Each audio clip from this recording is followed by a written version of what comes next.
내 영혼이 살게 곤배하니 내 불평을 토로하고 내 마음이 회로운 대로 말하리라. 내가 하나님께 아뢰오리니 나를 정죄하지 마시옵고 무슨 까닭으로 나와 더불어 변론하시는지 내게 알게 하옵소서. 주께서 주의 손으로 지으신 것을 학대하시며 멸시하시고 악인의 꾀에 빛을 비추시기를 선히 여기시나이까? 주께도 육신의 눈이 있나이까? 주께서 사람처럼 보시나이까? 주의 날이 어찌 사람의 날과 같으며 주의 해가 어찌 인생의 해와 같기로? 나의 허물을 찾으시며 나의 죄를 들추어내시나이까? 주께서는 내가 악하지 않은 줄을 아시나이다. 주의 손에서 나를 벗어나게 할 자도 없나이다. 네, 오늘 본문의 욥의 이야기를 통해서 세 가지 진리를 배울 수가 있겠습니다. 제일 첫째는 은혜의 진리입니다. 여러분 욥기를 읽을 때 때때로 좀 어렵죠. 그러나 욥의 이야기는 은혜의 이야기다. 은혜를 하나님이 가르쳐주기 위한 그런 내용이다 라는 것입니다. 그러니까 결국은 은혜를 다 모르기 때문에 다 고민하고 방황하고 또 소망을 갖지 못하기도 하고 탓하고 남을 괴롭게 하기도 하고 나도 괴롭고, 전부 은혜를 잘 몰라서 그런 겁니다. 그러니까 크리스찬들이 알아야 되는 첫째 진리가 뭐냐 이렇게 물으면은 여러분은 언제 어디서든지 딱 대답이 은혜의 진리입니다. 이렇게 말하면 됩니다. 무조건 하고 그게 첫째예요. 여러분이 은혜를 잘 알기를 바랍니다. 하나님이 은혜의 진리를 알게 해주십시오. 이거 날마다 기도해야 될 기도의 제목입니다. 일단 은혜의 진리 그랬잖아요. 진리에 속한 내용 중에 은혜가 첫째다 그런 이야기인데, 진리를 아는 것은 이제 마음이 진리를 받아들이는 것임을 여러분 우선 깨닫기를 바랍니다.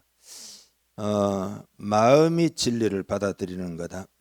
일단 여러분이 진리를 정확하게 아는 것이 필요합니다.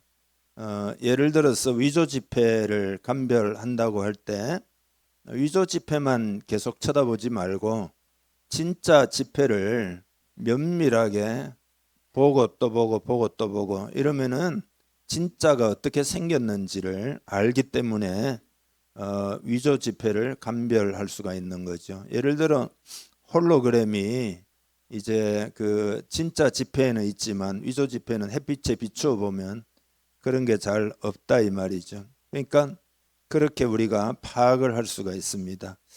그렇게 진리를 정확하게 알아야 되는데, 진리를 여러분이 정말 안다. 나는 진리를 정말 안다. 이건 뭘 의미하느냐? 여러분의 마음이 진리를 받아들였을 때 여러분이 안다라고 말할 수가 있습니다. 그러니까 진리가 여러분 마음에 심겨져야 된다. 만약에 마음이 아니라면 머리에만 두면 금방 다 도둑질 당하고 맙니다. 실상 그거는 기억 속에는 좀 있을지 모르지만 실상 아는 것이 아닙니다. 여러분 속지 않아야 합니다. 여러분 마음으로 깊이 받아들이면 그게 이제 여러분이 마음으로 아는 거죠. 마음으로 알아야 그게 실천도 되고 마음으로 알아야 여러분이 진짜 아는 거다라는 겁니다. 그래서 이거는 이제 성령님이 여러분을 도와주셔야 됩니다. 그러니까 말씀을 대할 때는 성령님을 의지하기를 바랍니다. 우리의 머리로 진리를 알 수 없습니다. 진리의 세계는 영의 세계인데 우리의 머리로 알 수 있으면 머리 좋은 사람이나 박사학위 많은 사람이나 그런 사람이 다 알 수 있겠죠. 그러나 시골 할머니라도 진리를 알 수가 있어요. 그건 머리가 똑똑해서가 아니죠. 마음으로 그 진리를 받기 때문에 그런 거죠. 그러니까 이거는 성령님을 의지해야 됩니다. 그래서 성경에 보면 진리의 성령님이 오시면 그가 너희를 모든 진리 가운데로 인도하신다. 성령님이 하시는 첫째 사역이 뭐냐?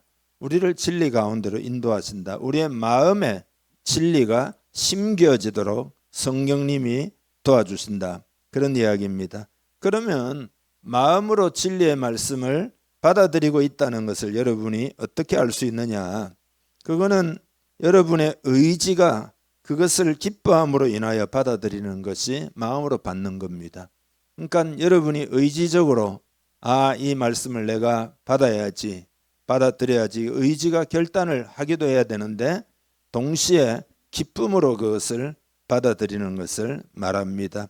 그게 여러분이 마음으로 진리를 받고, 여러분이 말씀을 받을 때 마음에 아무 기쁨이 없고 아무 감동도 없다, 머리로는 다 이해한다, 그러면 그거는 마음으로 여러분이 진리를 받지 못하고 있는 거죠.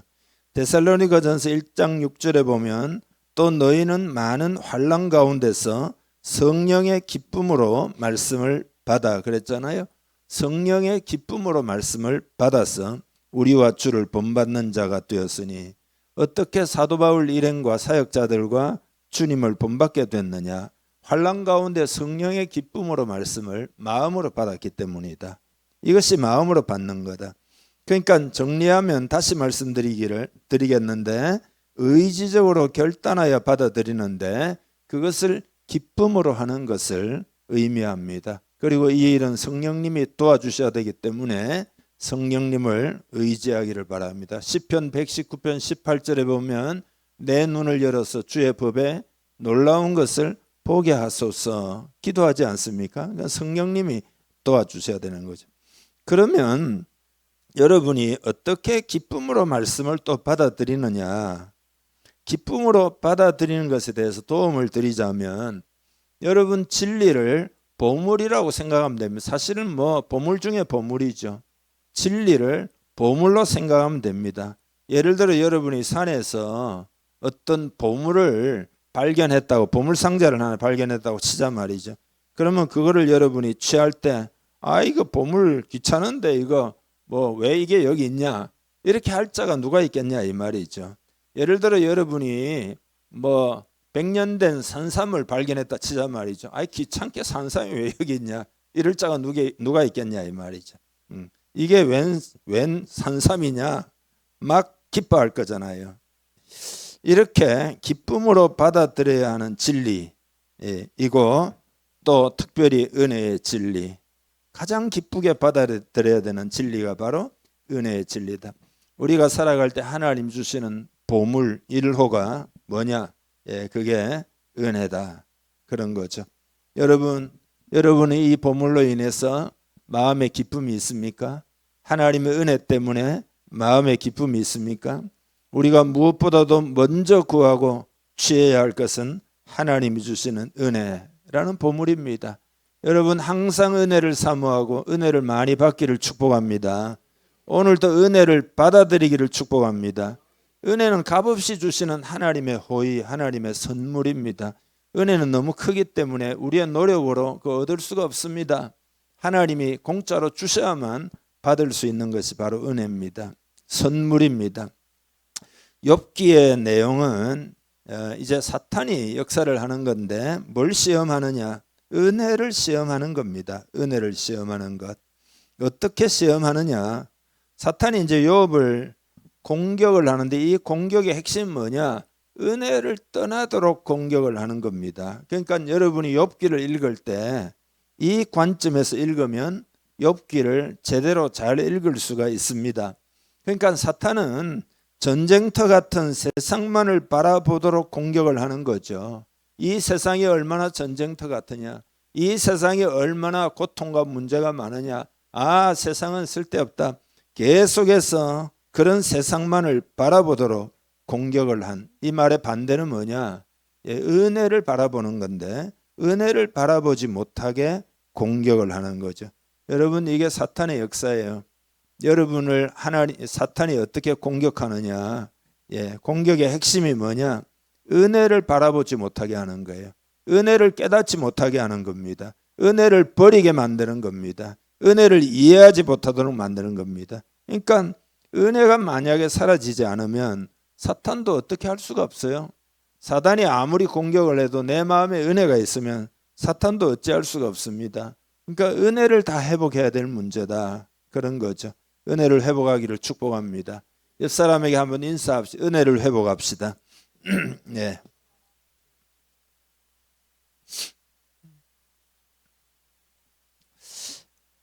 사탄이 공격한다 그랬잖아요. 제가 이건 영적 세계에서 일어나는 일이죠. 우리의 눈은 물질 세계에 특화되어 있어요. 아담의 타락 이후에.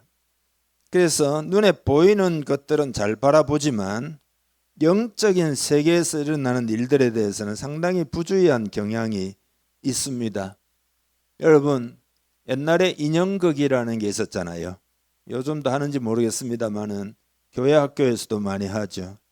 인형 주인공이 나와가지고 막 연기를 하는데 그 사실은 줄로 매달아 가지고 위에 있는 사람이 뭐 이거 땡기고 저거 땡기고 막 어마어마한 기술을 익혀가지고 그 조종하는 거잖아요.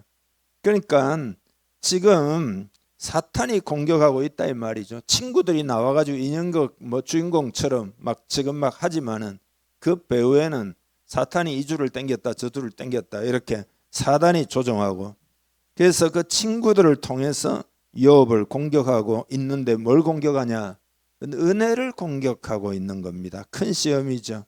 그러니까 우리가 하나님의 역사를 잘 보지 못하고 또 하나님이 보내신 천사들도 잘 보지 못하고 또 우리를 위해서 중보하시고 우리를 내려다보고 살펴주시는 예수님의 은혜의 눈빛을 우리는 잘 보지 못합니다.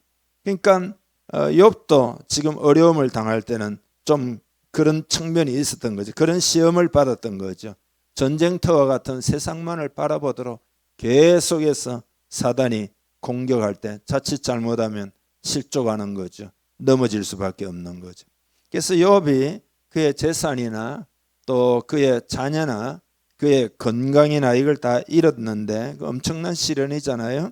근데 그걸로 끝이 아니었어요. 진짜 시험은 친구들이 찾아왔을 때 또 다른 종류의 시험을 당하게 된 거죠. 사단의 목적은 뭐냐? 말씀드렸죠. 하나님의 선하심과 인자하심, 즉 은혜에 대해서 의심을 가지도록 공격을 했고, 결국은 목적은 뭐냐? 하나님을 비난하고 그리고 하나님 소용없구나 하고 하나님을 떠나도록 하는 불하나님으로부터 분리시키는 그러한 시험이었다. 그래서 욥의 가장 근본적인 믿음을 공격한 거죠. 하나님은 진짜 너에게 은혜로우냐? 하나님은 진짜 믿을 만한 분이냐? 하나님은 진짜 선하시냐?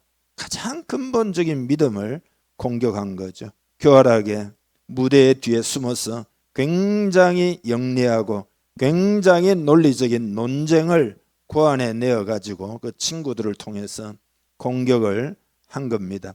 여러분, 사탄이 이렇게 공격한다는 것을 여러분 알고 대처할 수 있어야 됩니다. 그러니까 사탄은 사람의 말이나 혹은 누가 말하지 않더라도 여러분의 생각 속에서 하나님에 대한 믿음을 잃어버리도록, 하나님의 은혜와 선하심과 자비하심에 대해서 도저히 신뢰하지 못하도록 그렇게 사탄은 역사해가지고 하나님과 여러분 사이를 분리시키는 그런 전략을 항상 사용을 한다라는 것입니다. 그래서 욥이 약간의 시험에 들어가지고 신중하지 못한 말들을 많이 내뱉는 것을 이제 보게 됩니다. 예를 들어 욥기 3장 1절에 보면 욥이 입을 열어 자기의 생일을 저주하니라. 자기의 생일을 저주했다. 그런 거죠. 상황에 너무나 짓눌려 있었고 그러니까 차라리 죽기만을 바랬다. 그런 이야기죠. 친구들은 욥을 지원하고 그죠? 욥의 힘을 북돋고 무너진 것을 막아서고 욥을 이렇게 격려하고 그렇게 하지를 않고 오히려 욥을 신문하고 힐난하고 네가 죄를 지었기 때문에 네가 문제가 있는 것이 틀림없으니 빨리 죄를 회개하라 라고 하면서 계속해서 욥을 정죄하고 고발하고, 그러니까 욥은 너무나 황당했을 겁니다. 그 이제 엘리바스는 지금 이제 논리대로 욥이 분명히 죄가 있기 때문에 인과응보다 불교 용어대로 하면 죄 때문에 그는 고난 당하는 거다. 이렇게 딱 결론을 내리고는 계속해서 너의 죄를 회개해야 된다. 회개해야 된다. 이렇게 공격을 했습니다. 여러분 성경에 보면은 죄와 상관이 없이 고난당하는 경우도 많습니다. 예를 들어 예레미야 선지자도 그랬고 다니엘도 그랬고 요셉도 그랬고 뭐 다윗도 그랬고 수도 없이 많죠. 느헤미야도 그렇고 수도 없이 많습니다. 예수님은 뭐 죄가 정말로 하나도 없으신 분이지만 십자가에 달려 고난을 당하지 않으셨습니까? 그러니까 사탄이 엘리바스를 위로자에서 비난자로 바꾸어 가지고 그를 이용해서 계속해서 욥을 강하게 정죄한 거죠. 그 다음에 이제 빌닷을 통해서는, 빌닷은 이름이 날카로운 못 그런 뜻이거든요. 그러니까 사탄은 여러분에게 못질하려고 하는 거죠. 굉장히 못을 박는다, 가슴에 못 박는다 이런 표현을 쓰잖아요. 그러니까 날카롭고 잔인하고 고통스러운 말을 내뱉게 하는 거죠. 그래서 이 빌닷은 논쟁을 어떻게 하는가 하면은 전통이라는 기초 위에서 그 논쟁을 이제 세웠습니다. 그러니까 이 전통이란 건 뭐냐 하면 전통적으로 다 그렇게 알고 있는데 니만 모르냐 이런 식으로 지금 욥을 공격하고 있는 거죠. 분노를 일으킬 수 있는 무기죠. 특별히 욥의 자녀들에 대해서도 그 자녀는 건드리지 말아야 되는 거 아니에요. 근데 빌닷은 너의 자녀들도 왜 죽었냐? 죄 때문에 죽은 게 아니겠느냐? 그러니까 이게 얼마나 위로하러 온다 해가지고 얼마나 공격을 하는 겁니까? 그래서 욥의 아픈 곳에 소금을 뿌리는 것과도 같은 거죠. 욥은 자녀들이 범한 모든 죄에 대해서 때때로 속죄 제사를 드리잖아요. 하나님께 기도도 하잖아요. 그렇지만 빌닷은 자녀를 위한 너의 기도는 결국은 아무 소용이 없었네, 뭐 이런 이야기잖아요. 또 하나님은 너의 기도를 듣지 않으셨어, 지금 그런 이야기를 하고 있는 거죠. 그러니까 사탄이 사람들을 공격하기 위해서 자주 사용하는 그런 수법입니다. 예를 들어 너는 하찮은 죄인이고 너는 문제가 좀 있기 때문에 하나님이 너의 기도를 들어주지 아니하신다. 남에게도 그렇게 생각하고 자기에게도 그렇게 생각하는, 이게 속으면 안 된다 이 말이죠. 하나님은 너의 기도에 관심을 기울이지 않는다. 네가 문제가 많기 때문에 기도해봐야 소용이 없다. 이렇게 공격을 한단 말이죠. 그래서 오랜 기간 동안 어떤 것을 위해서 기도하지만 기도가 잘 응답되지 않고 세월만 자꾸 갈 때 이런 공격을 사단은 우리에게 많이 쏟아붓게 됩니다. 이 적의 전략에 넘어지기가 쉽습니다. 특별히 욥에게 전통을 들먹이면서 욥기 8장 8절에 보면 청하건대 너는 옛시대 사람에게 물으며 조상들이 터득한 일을 배울지어다. 조상들은 다 터득했는데 너는 지금 못 배우고 있다. 죄 때문에 그런 거야. 이렇게 전통을 들먹이면서 공격을 하고 있습니다. 믿음의 조상들은 다 알고 있는 진리다 이러면서 공격을 한 거죠. 여러분 전통이라는 거는요 중요하지만 전통주의에 빠지면 안 되잖아요. 전통주의는 뭐냐? 진리의 형태만 있는 것이지 그 안에 생명이 없는 게 전통주의예요. 그거는 아무 생명이 없어요.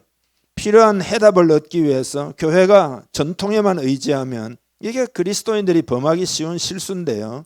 옛날 전통이 훌륭하지만 지금 나에게 살아있는 하나님의 말씀이 생생하냐, 그게 중요한 거라 이 말이죠. 전통의 틀을 가지고 우리는 그것으로 판단해서는 안 된다라는 거죠. 찬송가도 옛날에는 그거 다 생생하게 그들이 경험한 것들을 찬송가에 실어놨잖아요. 그러면 오늘날에는 우리의 찬송을 불러야 되는 거죠. 그렇지 않습니까? 오늘 내가 경험한 하나님에 대해서 고백해야 되는 거잖아요. 그러니까 성경은 영원히 변함없지만은 찬송은 계속 시대마다 변화해요. 그러니까 찬송가가 통일 찬송가 됐다, 개편 찬송가 옛날 같으면 새 찬송가 그랬다가 자꾸 달라지지 않습니까?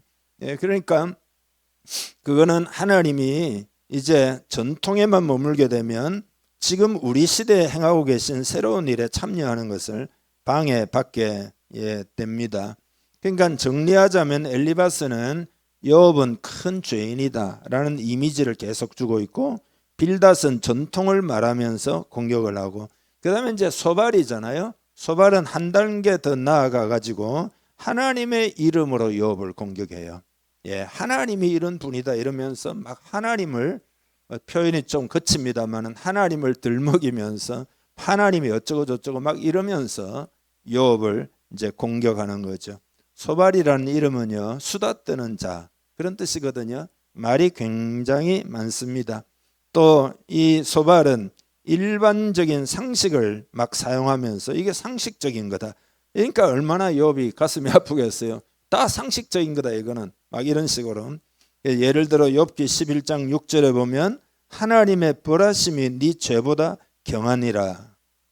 그러니까 하나님의 벌하심이 네 죄보다 경하니라. 그렇게 고통받는 욥에게 너는 사실은 더 많이 고통을 받았어야 된다 라는 식으로. 이게 얼마나 이게 어마어마한, 지금 막 소발도 아마 열을 받았는가 봐요 나름대로. 그래가지고 이게 우리 요즘 시대 말로 하면 막 막말을 퍼붓는 거죠. 이렇게 될 수 있다 인간이. 욥이 이 모든 공격들에 대해서 어떻게 그러면 승리할 수 있었을까 라는 것입니다. 우선 욥은 자기가 완전하지 않다는 것을 잘 알고 있다라고 말을 해요. 그렇지, 내가 어떻게 하나님도 아닌데 완전할 수 있으랴. 그건 사실이다. 당연히 나는 완전하지 않고 하나님 앞에 내가 의롭게 산다고 애를 쓰지만, 그러나 그게 하나님 앞에 내가 완전하다라고 말할 수는 없다. 이런 걸 다 인정하면서 뭐라고 이야기하는, 나에게는 구원자가 필요하다. 욥기 나중에 읽어보면 구원자에 대한 이야기 나오거든요. 구원자가 필요하다는 말은 다른 말로 하면 은혜가 필요하다 그런 뜻입니다. 그러니까 이게 사탄을 무너뜨리는 말이에요. 여러분이 예수님이 필요하다, 나는 주님의 은혜가 필요하다 이렇게 말할 때 사단의 공격을 여러분은 무너뜨리게 되는 말이에요. 그게 욥기 13장 15절에 보면 그가 나를 죽이시리니 내가 희망이 없노라. 그러니까 이대로 가다가 내가 죽겠구나 이렇게 생각을 한 거잖아요. 당연한 거잖아요. 그러나 그의 앞에서 내 행위를 아뢰리라. 그러니까 자기 행위를 하나님 앞에 가가지고 아뢰면서 하나님의 은혜를 입겠다. 지금 그런 이야기거든요. 사탄의 목표는 하나님으로부터 멀어지게 하는 게 목표잖아요. 근데 욥은 내가 하나님을 만나서 하나님과 이 문제를 서로 나누어 보겠다, 하나님이 내 문제를 풀어주실 것이다 이렇게 말을 하고 있는 거거든요. 그러니까 이 말은 욥이 힘들기 때문에 약간은 딱딱하게 이야기를 하지만 부드럽게 이런 내용이죠. 하나님은 좋으신 분이기 때문에 내가 죽어서라도 하나님께 말씀드리면 하나님은 내 말을 들어주실 것이다 그런 이야기입니다. 그러니까 여러분, 시련을 이기고 사단의 공격을 이기려면은 하나님은 좋으신 분이라는 사실에 대해서 끊임없이 여러분이 확신하고 있어야 됩니다. 여러분이 상황이 어려워지면 하나님은 과연 좋으신 분인가? 하나님은 과연 선하신 분인가? 이런 의심이 오게 됩니다. 하나님은 좋으신 하나님이신 것을 여러분 믿으시기를 바랍니다. 우리의 삶을 온전히 하나님께 맡길 수 있는 어떻게 좋으신 하나님인 것을 우리가 알 수 있을까요? 천지 만물을 주신 걸 생각해 보면 되잖아요. 예수 그리스도를 나를 위하여 내어주셔서 피 흘리게 하신 것을 보면 되잖아요. 그래서 하나님은 좋으신 하나님이다 라고 하는 것을 절대 여러분 마음에 새기고 또 새기기를 바랍니다. 이게 다 은혜의 진리죠. 은혜의 진리. 그래서 은혜의 진리 가운데 깨어있기를 축복합니다. 이 은혜의 진리로 딱 중심을 잡고 있으면 여러분이 삶의 방황 가운데서도 돌아올 수 있어요. 삶이 흐트러지지 않을 수도 있어요. 주기도문에 보면 일용할 양식을 주시옵고, 일용할 양식이 뭘까요? 매일매일 하나님이 베풀어 주시는 은혜를 말하는 거죠. 그게 일용할 양식이에요. 그러니까 하나님 편에서는 은혜를 매일매일 여러분에게 주십니다. 날마다 새로운 은혜를 주십니다. 그래서 예레미야 애가 3장 22절에 보면 여호와의 인자와 긍휼이 무궁하심으로 우리가 진멸되지 아니함이니이다. 이것들이 아침마다 새로우니 주의 성실하심이 크시도소이다. 주님은 성실하게 아침마다 새로운 은혜를 베풀어 주신다.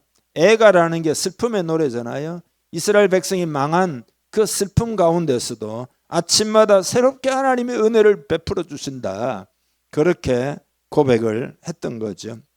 은혜라는 것은 여러분 사실은 광야의 만나처럼 매일매일 여러분들에게 내리는 겁니다.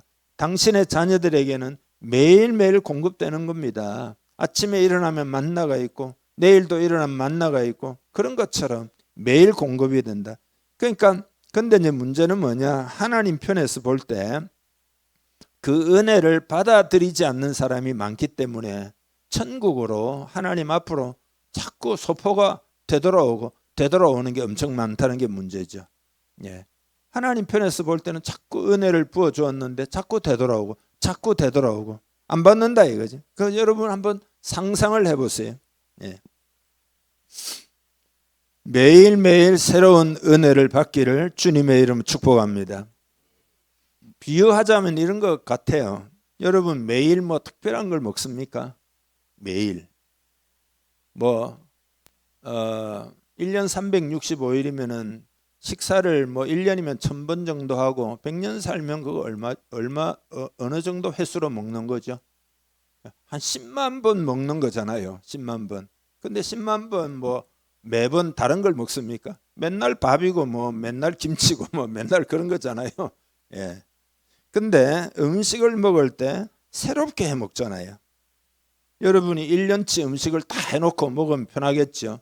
그렇지만 그러면 그 건강할 수도 없고 보관도 안 되지만은 물론 매일매일 새롭게 해 먹잖아요. 새롭게. 밥도 있잖아요. 식은 밥. 옛날에는 많이 먹었습니다만은 예, 맨날 그렇게 먹는 것보다 새롭게 한 밥이 맛있잖아요. 그러니까 영적인 약식도 마찬가지예요. 매일 새롭게 받아야 우리의 영이 건강할 수가 있습니다. 그러니까 이걸 추구하는 신앙인이 건강한 신앙인이에요. 새롭게 은혜를 받기를 바랍니다. 날마다 새로운 은혜를 받기를 바랍니다. 그 말씀이 그 말씀이네 하고 옛날에 1년 전에 받은 말씀을 오늘 살라고 하면 되겠어요? 그거? 새롭게 밥을 지어 먹어야 되죠. 새로운 은혜를 받기를 축복합니다. 날마다 아침에 일어나면 할 일이 오늘은 새로운 날이다. 이렇게 여러분 선포하기를 바랍니다. 하나님 오늘에 합당한 새로운 은혜를 부어주세요. 어저께까지는 어떻게 살았는지 그건 어제의 문제예요. 오늘 새로운 한 날이 새로운 은혜를 구하기를 바랍니다. 우리가 예배를 드려도 많이 들었을 거 아니에요. 매주일 드리니까. 그러나 어제는 어제예요. 오늘 새로운 은혜를 받기를 축복합니다. 이것이 건강하게 살아갈 수 있는 거의 유일한 길이다. 그렇게 볼 수 있습니다. 여러분이 새로운 은혜를 받으면 어떻게 되느냐? 율법적인 것하고 은혜를 받고 사는 게 뭔지를 이제 구분을 하게 됩니다. 이게 율법적인 신앙생활이구나. 그냥 형식과 그런 거에 매여 있는. 예. 그러나 은혜로 사는 게 이런 거구나. 여러분이 알게 됩니다. 율법적인 삶으로 여러분이 돌아가려고 하면 금방 알게 돼요. 이거 율법적인 삶이구나. 새로운 은혜를 받아야지. 경험한 사람은 다 알게 됩니다.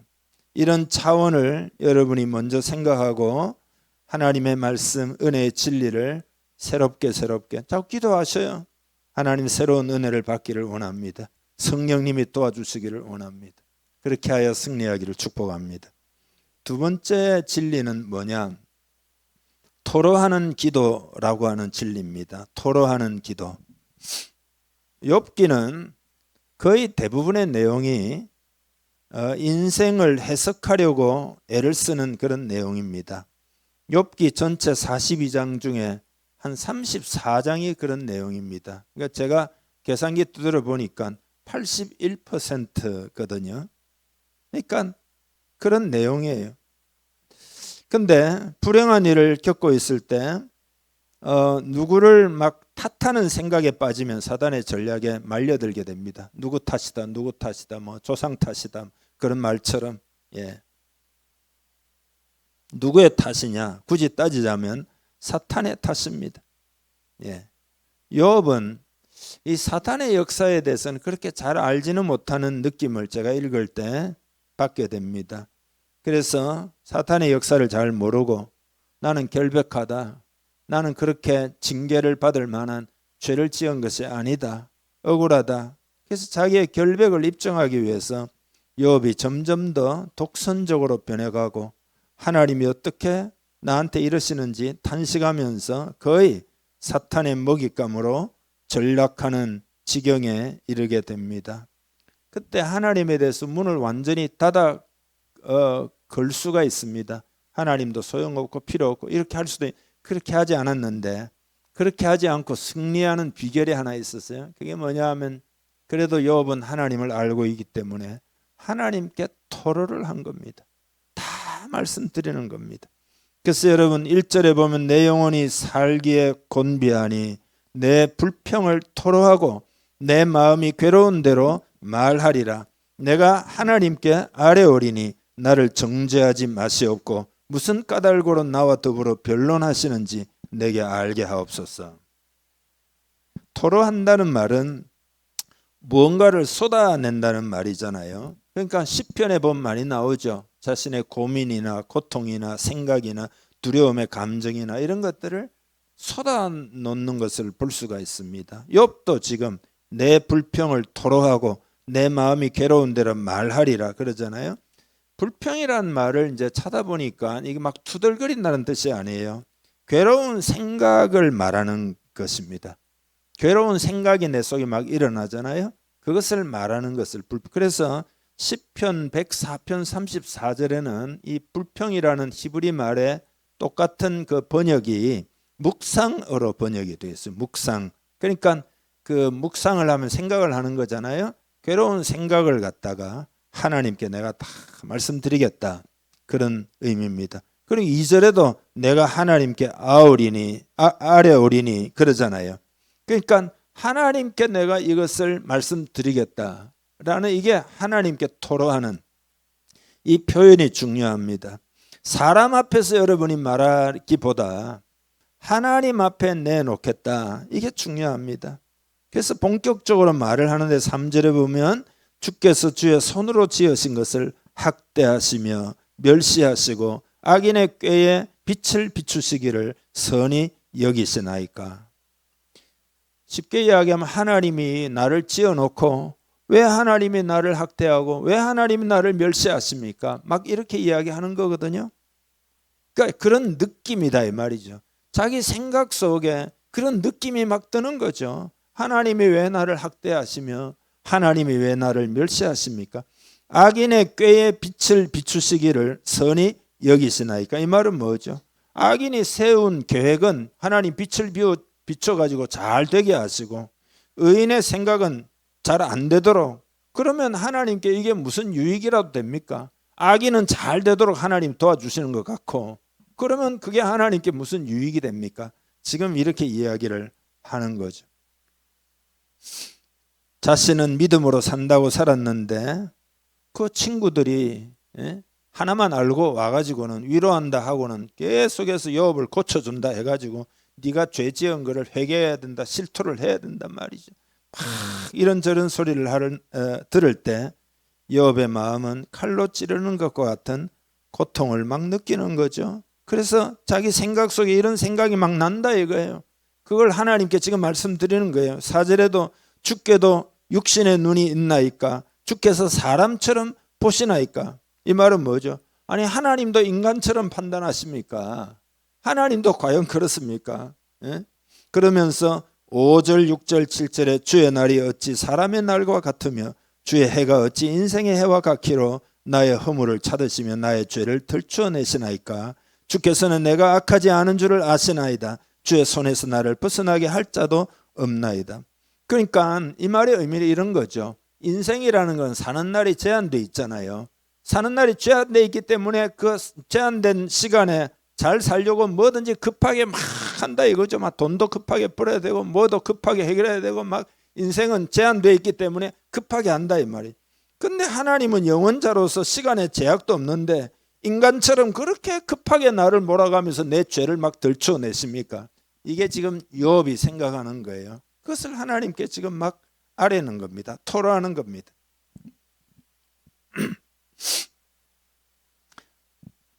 한편 생각해 보면 하나님에 대해서 잘 알고 있는 사람, 영적인 지식이 있고 믿음이 있는 사람이 이렇게 토로하게 됩니다. 하나님을 전혀 잘 모르는 사람이 왜 하나님께 토로를 하겠어요? 그렇지 않습니까? 하나님을 알고 있기 때문에 지금 토로를 하는 거예요. 그러니까 하나님을 알고 있는 사람은 사실 이렇게 토로할 수밖에 없습니다. 이게 해야 된다가 아니라 오늘 토로하는 기도합시다. 제가 해야 된다는 이야기를 하는 게 아니에요. 할 수밖에 없는 거예요. 율법적으로 신앙생활 하는 사람의 특징 중에 하나는 하나님 앞에 좋은 말만 하는 거예요. 말을 안 하든지 하더라도 좋은 말만 하는 게 특징이에요. 왜냐하면 나쁜 말을 하면 큰일 난다 이렇게 생각. 왜냐하면 사람들은 다 율법적인 환경에서 다 성장하고 사회생활도 하거든요. 예, 그런 또 이렇게 율법적인 말을 주로 듣기 때문에 잘 해야 된다, 잘 해야 된다 그런 생각이 많잖아요. 특별히 책임감이 강하고 그래서 삶이 무겁게 느껴지는 사람은 거의 기도도 율법적인 기도를 하기가 쉽습니다. 그래서 좋은 소리만 하고. 그러면 시편을 읽어보면 다 이게 엉터리잖아요. 전부 토로하는 기도 아니에요? 시편을 보면은. 하나님은 은혜의 하나님이라는 사실을 기억하고 여러분 하나님께 토로해야 합니다. 그래서 모든 것을 하나님께 다 아뢰는 사람이 되겠다. 이렇게 여러분의 인생의 목표를 정하시면 크게 도움이 될 겁니다.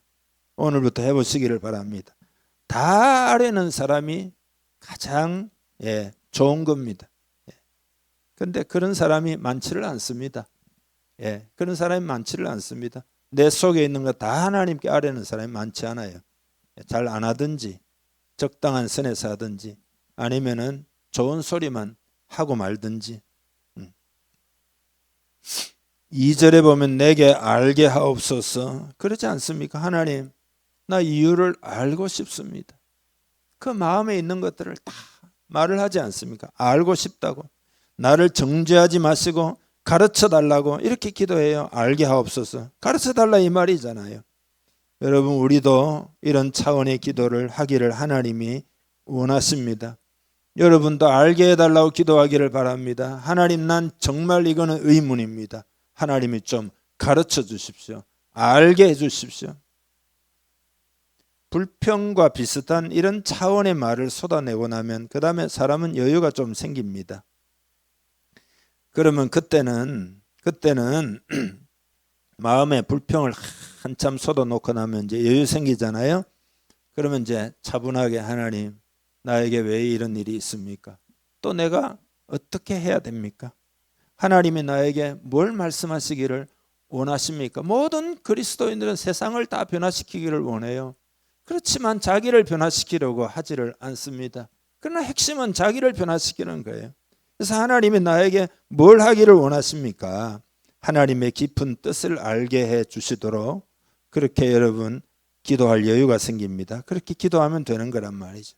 그렇게 기도하는 가운데 하나님을 알아가고 하나님을 아는 지식이 자꾸 만들어지고 쌓이고 그러면 어떻게 되느냐? 하나님과 우리 사이의 관계가 깊어지는 거죠.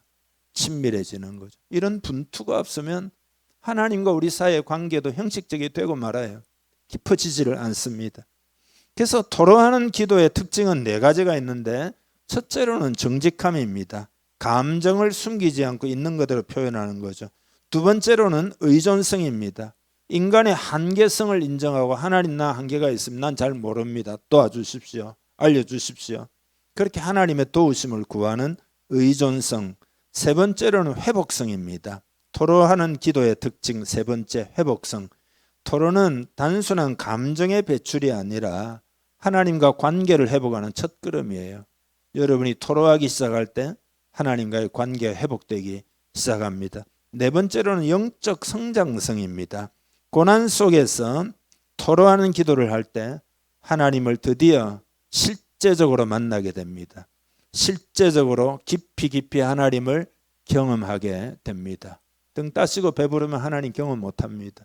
어려운 가운데 토로하면서 질문하면서 그렇게 마치 야곱이 야복 강가에서 천사와 씨름하듯이 그렇게 할 때 하나님을 더욱 깊이 경험하게 됩니다. 그게 시편에 보면 다 그런 이야기입니다. 그래서 혼자 기도할 때는요, 시편을 따라서 기도하는 게 좋습니다. 시편을 읽으면서 그것처럼 여러분이 기도하면 좋고, 같이 기도할 때는 금요 기도회 같은 데서 하나님께 막 개인 기도하는 시간 있거나 함께 기도하는 시간에 토로하는 시간, 부르짖어서 막 토로해야 됩니다. 예. 어떤 사람은 막 교양이 넘쳐가지고 어떤 목사님들도 조용조용 기도, 하나님이 기가 막혔냐, 조용조용 기도하라고 그러는데 그분들은 참 등 따시고 배부른 삶을 살아서 아마 그런 거 아닌가, 그런 생각이 들어요. 예, 힘들고 어려울 때 뭘 그렇게 교양 있게 기도하겠어요. 토로할 수밖에 없어요. 그렇게 토로한 시간을 가져야 합니다. 그러니까 기도는 반드시 고상하거나 정제된 언어로만 드려야 하는 것은 아닙니다. 탄식과 눈물로 드리는 기도를 하나님이 들으십니다. 하나님 우리의 기쁨도 받으시지만 우리의 탄식과 우리의 분노와 우리의 슬픔도 받아주시는 거죠. 세 번째 진리는요, 이건 좀 내용이 간단합니다. 과정을 거치는 것이 영적으로 건강하다라는 진리입니다. 과정을 거치는 것이 영적으로 건강하다. 여러분이 신앙적 갈등이 생겼을 때 갈등 가운데서 자기 삶을 이제 하나님의 마음에 맞게 조정해 나가거든요. 그런 과정을 거치는 것이 건강한 신앙이에요. 그 아무 과정이 없고 갑자기 기적이 팍 일어나고 이것만 생각하면은 건강한 믿음을 가지기는 어렵습니다. 세상을 한번 생각해 보세요. 여러분이 뭔가를 배울 때 과정을 거쳐야 제대로 배우잖아요. 그렇지 않습니까? 오늘 신청해가지고 오늘 당장 자격증 땄다. 오늘 하루 만에 땄다. 그래서 이런 말이 있어요. 옛날에, 요새는 유학을 옛날보다 많이 안 가지만은 유학을 가가지고 박사학위를 3년 만에 따왔다 이러면 아이고 실력 없구나 이렇게 금방 한대요. 가가지고 한 8년 만에 따가지고 왔다. 그러면은 많이 분투하는 가운데 실력이 많겠구만 이렇게 생각한다는 거예요. 예, 가가지고 금방 따오는 건 실력이 별로 없다 이거예요. 머리가 좋은지는 모르지만은 과정을 잘 거쳐야 제대로 배웁니다. 다 뛰어넘어가 버리면 못 배웁니다. 그래서 가끔씩 여러분 머리 너무 좋아가지고 중학교 생략, 고등학교 생략, 초등학교 좀 하다가 어쩌다가 막 대학교 들어가가지고 바로 박사 되고, 예, 그렇게 해서 잘 되는 사람도 있지만 많은 경우에 그 머리는 좋아서 연구도 하고 하지만 삶 자체는 불행한 경우가 꽤 있습니다. 왜냐하면은 과정을 통해서 배우는 그런 부분이 생략되어 있기 때문에. 그 영적으로도 마찬가지입니다. 우리가 영적으로 과정을 통과하도록 하나님이 하실 때 여러분 너무 낙심하지 말기를 바랍니다. 극복하지 못할 것 같은 문제를 당했을 때도 놀라지 말고 하나님과 자꾸 토론을 해야 됩니다. 하나님과 자꾸 씨름을 해야 됩니다. 질문도 해보고 잘 들리지도 않아도 자꾸 질문해보고 그렇게 분투하는 가운데 하나님의 은혜의 세계, 하나님의 영의 세계가, 하나님의 성품의 세계가 점점 더 막 밝아지게 돼요. 그러면서 내 영이 막 성장하는 거죠. 영을 막 살찌우는 계기가 다 되는 거죠. 하나님은 인격적이십니다. 절대 과정을 무시하지 않습니다. 인격적이라는 말은 당장 해놔 이런 하나님이 아니시단 말이에요. 우리가 분투하고 고민하고 때로는 넘어지기도 하고 이런 과정을 통해서 배운다는 것을 하나님은 너무나 잘 알고 있기 때문에 그런 과정을 여러분이 통과할 때 하나님이 그것에 대해서 막 뭐라고 하지 않습니다. 다 그렇게 과정을 통과해야 되는 거다라고 인생을 아시는 하나님이 그렇게 생각하신다 이 말이죠. 하나님과 우리와의 관계는 인격적인 관계예요. 인격적인 관계. 과정을 거쳐서 관계를 잘 회복하면 영적으로 부유해집니다. 여러분에게 말씀을 마치면서 그림을 하나, 여러분 상상을 한번 해보세요. 그림을 하나 그려드리려고 하는데요. 교회에 대한 그림입니다. 과정을 많이 거친 사람들이 모여가지고 하나님 이야기를 하는 겁니다. 나는 그 어려운 문제를 만났을 때 이렇게 내가 분투하고 이렇게 기도하고 이렇게 과정을 막 거쳐가면서 드디어 하나님이 은혜를 주시고 문제를 해결하는 것을 내가 경험했다. 그래서 하나님을 내가 더 잘 알게 되었다. 또 하나님을 더 의지하게 되었다. 그전에는 몰랐던 하나님을 새롭게 내가 알게 되었다. 이렇게 서로 막 나누는 거예요. 그게 건강한 공동체입니다. 그 공동체는, 그런 소그룹은 파워풀해요. 능력이 있습니다. 굉장히 능력이 있습니다. 왜냐하면 과정을 통과하면서 배운 하나님에 대해서 간증하기 때문에, 그건 대단히 실제적인 것이기 때문에, 그런 과정을 똑같이 통과하고 있는 사람들이 있잖아요. 예, 그런 사람들이 그런 나눔 가운데서 힘을 얻게 되는 겁니다. 그런 그림을 여러분 그려보기를 바랍니다. 교회는 딱 그런 그림을 갖고 있어야 됩니다. 예, 과정을 통해서 만난 하나님을 이야기하고 나누고, 예, 그런 그림, 그렇게 자꾸 해나가면 그게 세상이 새로워지는 겁니다. 세상을 어떻게 구원할까? 예, 그런 방법으로 하나님이 세상을 구원하신다는 것을 여러분이 깨닫기를 바랍니다. 그런 간증들이 풍성해지는 공동체를 하나님이 원하십니다. 그렇게 하면 다 위로를 받고, 그렇게 하면 세상도 새로워지고 삶도 새로워지고 그런 거죠. 사람을 만났을 때 있잖아요. 이래야 된다, 저래야 해야 된다.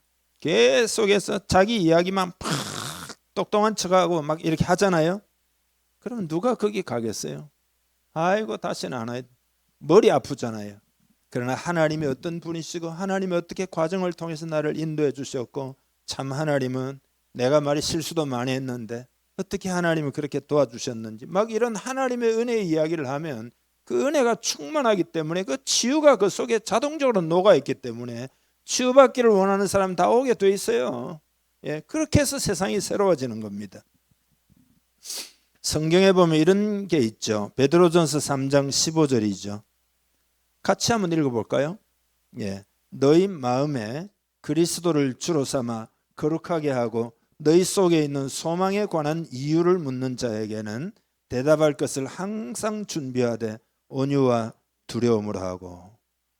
당신은 왜 삶에 그렇게 어려운데 소망이 있냐? 그럴 때 다 대답할 것을 항상 준비하라고 그랬다. 그런 거잖아요. 나는 그래서 소망이 있다. 그러니까 과정을 거친 사람들이 있잖아요. 하나님의 은혜의 스토리를 풍성하게 이렇게 준비하고 있으면은요. 그래서 자꾸 말할 때가 있는. 제가 지난번에 어떤 권사님 이야기를 하고는 아유 그 허락도 안 받고 뭐 좋은 이야기지만 그분의 예화를 남편이 32년 동안 뭐 못 움직이고 휠체어 생활, 그 이야기 제가 드렸잖아요. 그래서 내 허락도 안 받고 예화로 좀 썼습니다. 내가 이렇게 하니까 그 전화로 말이죠. 그분이 하는 이야기가 아유 목사님 괜찮습니다. 왜냐하면은 목사님이 이야기하지 않아도 온 동네방네 자기는 다 이야기하는데, 미용실 갔어도 내 형편은 이렇고 내 아픔은 이거고 내가 지금 현재 우리 남편은 이렇고 뭐 그렇지만 하나님 앞에 또 은혜 주셔서 감사하고, 그래가지고 막 그냥 전도를 한다는 거예요. 자폭하는 전도죠. 예, 자폭하는 전도죠. 예, 그러니까 다 내가 떠들고 있으니까 목사님 걱정 하나도 안 해도 됩니다. 우리와 하나님과의 관계가 실제적이 되기를 하나님 원하십니다. 세 가지 진리 오늘 말씀드렸습니다. 욥기를 통해서 배울 수 있는, 첫째가 은혜의 진리라고 말씀드렸죠. 두 번째로는 토로하는 기도라는 진리, 토로하는 기도. 세 번째로는 과정을 거치는 것이 영적으로 건강하다는 진리. 이 세 가지를 여러분 삶에 적용해서 여러분의 삶이 고난도 잘 극복하시고 훨씬 더 풍성해지기를 주님의 이름 축복합니다. 기도하겠습니다. 오늘 말씀 듣고 적용합시다. 하나님, 배운 것을 적용하기를 원합니다. 성령님이 도와주세요. 간절히 기도하겠습니다. 하나님 아버지, 은혜 하나님께 이 시간 가까이 나아갑니다. 오늘 이 아침 우리를 새롭게 하시고 오늘 말씀 가운데 주의 은혜를 더욱 부어주심을 감사합니다. 더 많이 은혜를 받고 항상 은혜에 붙들려 있는 우리 삶이 되기를 원합니다. 우리의 삶은 다 연약하며 구원자가 필요하며 하나님의 은혜가 필요함을 고백합니다. 주의 사랑에 붙들림 받아 승리하는 우리 공동체 되게 하시고, 욥과 비슷하거나 어떤 종류의 고난이든지 어려움을 겪고 있는 모든 사람들이 오늘 말씀을 의지하여 적용하여 승리하기를 원합니다. 이 말씀을 기억나게 하시고 잘 적용하도록 하나님의 영을 이 시간 충만히 부어주옵소서. 우리의 마음을 엽니다. 성령을 부어주옵소서. 충만하게 하시옵소서. 예수님의 이름으로 기도합나이다. 아멘.